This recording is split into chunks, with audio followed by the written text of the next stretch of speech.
नमस्कार। आज हम श्रीमद् भगवद गीता पर एक गहरी नज़र डाल रहे हैं। हमारे पास इसका एक हिंदी सार है जी। और ये सार जो है इसके मुख्य विचारों और आध्यात्मिक ज्ञान को समेटता है।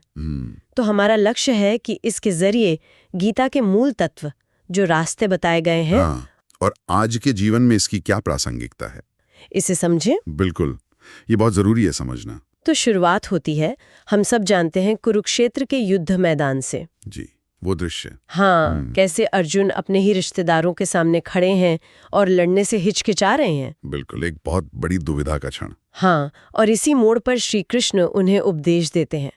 तो इस सार में ये साफ है कि ये बातचीत सिर्फ युद्ध जीतने के बारे में नहीं है। नहीं, बिल्कुल नहीं। बल्कि ये कर्तव्य और जीवन के गहरे अर्थों के बारे में है। हाँ, ये प्रसंग ही अपने आप में बहुत महत्वपूर्ण है, क्योंकि एक चरम दुविधा का क्षण है, जैसा आपने कहा, और यहीं से गीता का जो केंद्रीय दर्शन है वो उभरता है। मतलब कर्म, भक्ति, ज्ञान, ध्यान, इन सब का एक संगम सा।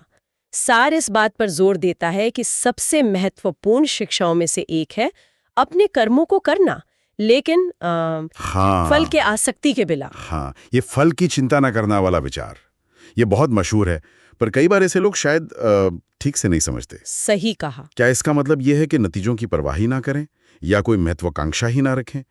ये सार क्या कहता है इस पर? ये अच्छा सवाल है। देखिए, सार ये स्पष्ट करता है कि इसका मतलब लापरवाही या लक्ष्यहीन होना नहीं है। अच्छा, बिल्कुल नहीं, बल्कि ये हमें सिखाता है कि अपना पूरा ध्यान, अपनी पूरी ऊर्जा अपने कर्तव्य पर, अपने काम पर लगाओ। ठीक है। पूरी योग्यता और ईमानदारी से करो। नतीजा जो है वो पूरी तरह हमारे हाथ में होता भी नहीं है ना। हाँ, ये तो है। तो उससे बहुत ज्यादा जुड़ाव या चिंता हमें विचलित कर सकती है, हमारे काम की गुणवत्ता पर भी असर डाल सकती है। तो ये मन को स्थिर रखने का एक तरीका है, देखा जाए तो। समझ गया। अच्छा, इस सार में मुक्ति या संतुलन पाने के लिए 3 मुख्य मार्ग भी बताए गए हैं। जी, 3 मार्ग। कर्म योग, ज्ञान योग और भक्ति योग। सुनने में ये काफी अलग लगते हैं। क्या आप थोड़ा समझा सकती हैं कि ये असल में कैसे काम करते हैं, जैसा सार में बताया गया है? जरूर जरूर। सार इन्हें ऐसे पेश करता है जैसे 3 अलग अलग रास्ते हों, पर मंजिल एक ही हो सकती है। कर्मयोग। हाँ, कर्मयोग, जैसा हमने अभी बात की, वो बिना स्वार्थ के कर्म करने पर जोर देता है। ठीक है। ज्ञान योग है बुद्धि और विवेक का मार्ग, मतलब खुद के असली स्वरूप यानी आत्मा और परम सत्य परमात्मा को जानने की कोशिश करना। अच्छा, ज्ञान से। हाँ, ये आत्मविश्लेषण और ज्ञान प्राप्ति पर आधारित है। और फिर है भक्ति योग, जो दिल का रास्ता है, ईश्वर के प्रति पूरी श्रद्धा, प्रेम और समर्पण। भक्ति वाला मार्ग। जी। और सार ये भी इशारा करता है कि ये रास्ते एकदम अलग थलग नहीं है। एक व्यक्ति के जीवन में इनका मिश्रण भी हो सकता है। हाँ, ये हो सकता है। अच्छा, इस सार को पढ़ते हुए एक और बात मुझे बहुत दिलचस्प लगी, वो है आत्मा के अमरत्व का विचार। हाँ, ये बहुत गहरा विचार है। इसमें कहा गया है कि आत्मा न जन्म लेती है न मरती है। ये कैसे मृत्यु के भय को कम कर सकता है? सार में इसका जिक्र है। देखिए, ये गीता का एक बहुत ही शक्तिशाली विचार है। सार समझाता है कि जब हम ये समझते हैं कि हमारा असली स्वरूप, हमारी आत्मा, वो शाश्वत है, अविनाशी है, तो शरीर के नष्ट होने का जो डर है वो कम हो जाता है। हम शरीर को एक तरह से कपड़े की तरह देखने लगते हैं। जैसे कपड़े बदलते हैं। हाँ, जिसे आत्मा धारण करती है और समय आने पर बदल लेती है। ये समझ हमें जीवन और मृत्यु के चक्र को एक बड़े नजरिए से देखने में मदद करती है। तो डर की जगह एक तरह की शांति और स्वीकार्यता आ सकती है। ये वाकई सोचने वाली बात है। और ये भी कि हजारों साल पुराना ये ज्ञान आज भी कितना प्रासंगिक लगता है। बिल्कुल। सार इस बात पर भी जोर देता है, क्या इसमें कुछ खास उदाहरण दिए गए हैं कि ये आज की जो समस्याएं हैं, जैसे स्ट्रेस है या निर्णय लेने में मुश्किल होती है, हाँ। उसमें कैसे मदद कर सकता है? जी हाँ, सार इसे आज के जीवन से सीधे जोड़ता है।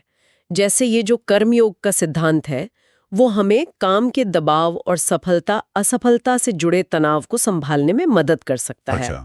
जब हम अपना सबसे अच्छा प्रयास करने पर ध्यान लगाते हैं और नतीजे की चिंता, वो जो अत्यधिक चिंता है, उसे छोड़ देते हैं, तो तनाव अपने आप कम हो जाता है ना? बस सही बात है, फोकस बढ़ जाता है। बिल्कुल।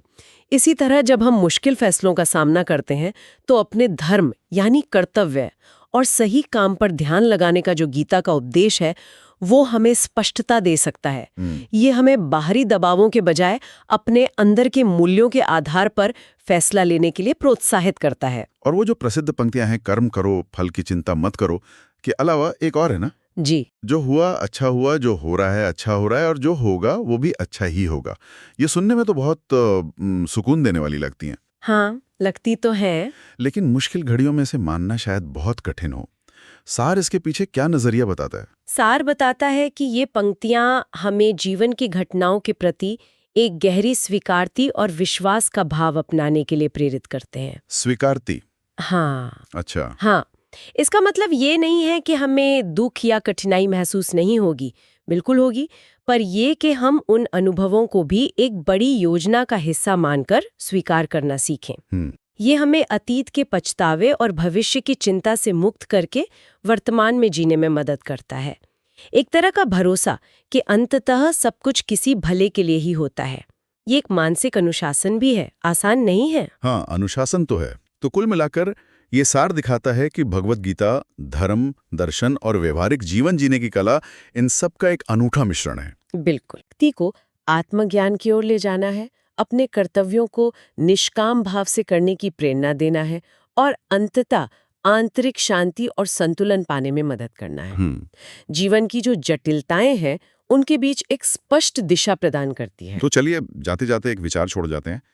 ये सोचना कितना विरोधाभासी और दिलचस्प है ना, क्या? कि युद्ध भूमि जैसे चरम संकट और हिंसा के माहौल में जी जो दिया गया उपदेश हाँ आज हमें अपनी रोजमर्रा की भागदौड़, तनाव और जो नैतिक दुविधाएं होती हैं, जी उनके बीच शांति बनाए रखने और सही कर्म चुनने का रास्ता दिखा सकता है। हाँ ये संबंध अपने आप में सोचने लायक है।